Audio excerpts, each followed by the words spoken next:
Good morning, students. So today we are going to study about the hormones.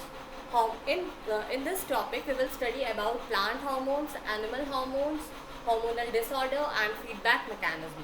Today we will complete up to plant hormones. Okay. So first, I want to let you know about the two types of glands which are present in our body. That is endocrine gland and exocrine gland. First, you can write it in your copy. First, you will write endocrine glands. So what are endocrine glands? The glands which pour their secretion directly into the bloodstream. The glands which pour their secretion directly into the bloodstream are called as endocrine glands, and these glands are ductless glands. Okay, because they do not contain any duct. Whereas exocrine gland, they are having the duct in it. So they are not pour their secretions to blood through the bloodstream. Because they are having the duct, so they you can say they are having the duct, so they can pour their secretion through their ducts only. The examples are sweat glands, okay, salivary glands. These are the example of exocrine gland. Pancreas are having an exception. They are having the exocrine gland and endocrine gland both. So it is also called as mixed gland, or you can say the common gland, or heterocrine glands. That we will study in the next. So because pancreas having both exocrine gland and endocrine gland, so they are called as heterocrine gland or mixed gland. Okay. So clear about endocrine and exocrine. Exocrine, they are having duct, endocrine ductless. So they pour their secretion into their bloodstream. Okay. So next we will study about the hormones. What do you mean by hormones? Hormones, the term was first coined by Bayliss and Starling. These are nothing but these are the chemical substances. Chemical substances which coordinate and control the activities of a living organism. These are called as hormones. Okay. So the most multicellular organism, we till now we read about the nervous coordination. So in that nervous coordination, what is there? The impulses, electrical impulses are transmitting to one cell to another cell. Now we are talking about the chemical coordination. So hormones are related to the another means of communication between the cell to cell, that is called as chemical coordination. So the hormones are nothing but these are the chemicals which takes place. These are the chemical substances which coordinate and controls the activity of an living organism. So chemicals, chemically hormones may be the polypeptides, proteins, amino acids and their derivatives. Okay. So now physical and chemical properties of hormones. First, they are secreted by endocrine gland, as I now only told you what are endocrine glands. Next, hormones are secreted only when it is required. Whenever your body is required something, the hormones get secreted by their specific glands. Next, the secretion is regulated by feedback mechanism. What is feedback mechanism? I will explain you in detail later. Feedback mechanism means the timing and amount of hormones to be secreted from your body. That is feedback mechanism. Definitely it should be an amount and it should be a timing that in this time this hormone should be secreted, and the hormones has to maintain its quantity also, amount also.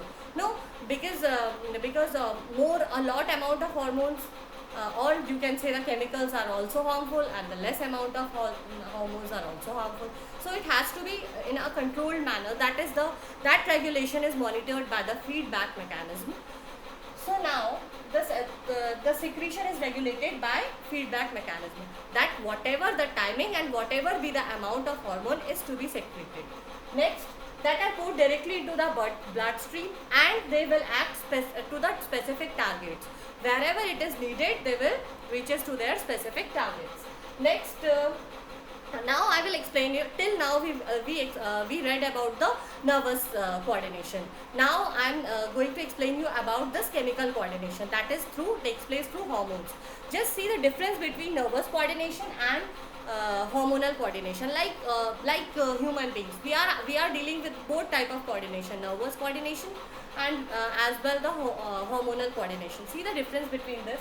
Sent as electrical impulse. We know the nervous impulses carried through the neurons carry electrical impulse from axon, dendrites, axon, and then nerve ending, and then synapse, and then again neuron. Okay, again and another neuron. We learn that. And here sent as chemical messengers. So here in hormonal coordination, these will send through the chemical messengers. You now only I explained you via bloodstream. They send their chemicals. Next, information travels rapidly. You can say in milliseconds the information can travel from one cell to another cell. Information travels slowly. Definitely there will be it will take some time. It gets response immediately. It gets response usually slow. Its effects are short-lived. Its effects are generally more prolonged. Okay. So next, students, we will study about the plant hormones. So students, next we will study about the plant hormones, or you can say it's phytohormones. Plant hormones can be defined as the chemical substances which are produced in the plants, because hormones are nothing but they are the chemical substances.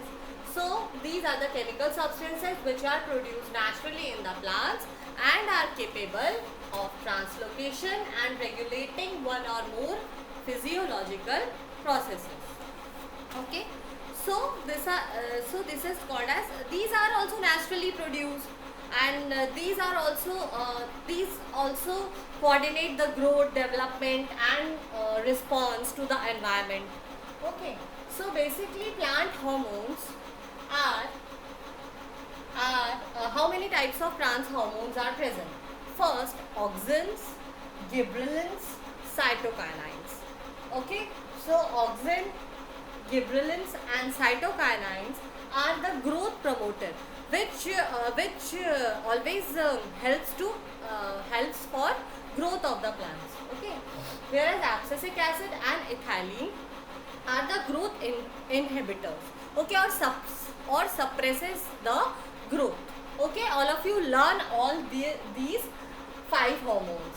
First is auxins, gibberellins, cytokinins, and abscisic acid, ethylene. These 3 are growth promoters and these 2 are growth inhibitors. First, we will study about auxins. So these hormones, which are usually synthesized at the young tip of the roots and shoots, when light is coming from one side of the plant, it diffuses towards the shady sides of the plant. You can see suppose this is a plant. This is a plant, and here this is a dark room, and from this window the light is coming. Okay, so plant will definitely, you see, it will get bent towards the light. Okay, so here you see the auxin hormone always diffuses towards the shady side of the root where the light is not coming. So here it promotes the elongation, because auxins always promotes the growth. So here it always promotes the elongation, and due to the elongation it will grow larger and larger, and light is coming from this side, it will definitely get bent towards this side. Okay, so always remember it diffuses towards the shady side of the shoot. Shady side means the place opposite to that of light. In the shady side it will diffuse. So it promotes the elongation of the stem and stimulates the cell to grow longer, resulting in the bending of shoot towards light. Okay. Next, also it helps and promotes in the cell elongation and division. It promotes the cell elongation because it's responsible for the growth. Next, it also helps in the formation of roots and seedless fruits. Okay, so it helps in the formation of roots and seedless fruits. Like banana is an seedless fruit. Okay. Next is gibberellins. It helps in the growth of stem and flower. So this is the function of gibberellins. And you can see the gibberellins also helps in the seed germination. It also, you can write this also. It also helps in the seed germination. Seed germination. Okay. So next we will study about next hormone, that is cytokinin. Okay, next is cytokinins. Cytokinins is the third growth promoter. Cytokinin, cyto means cell, and kinins means which are helpful in the cell division. Okay, so always remember by cyto means cell, and kinesis that helps in cell division. Kinesis means cell division. Okay, so promote cell division.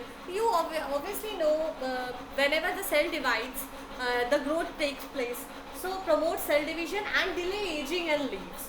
Okay, this application of cytokinins reduces apical dominance and also stimulated the leaf expansion.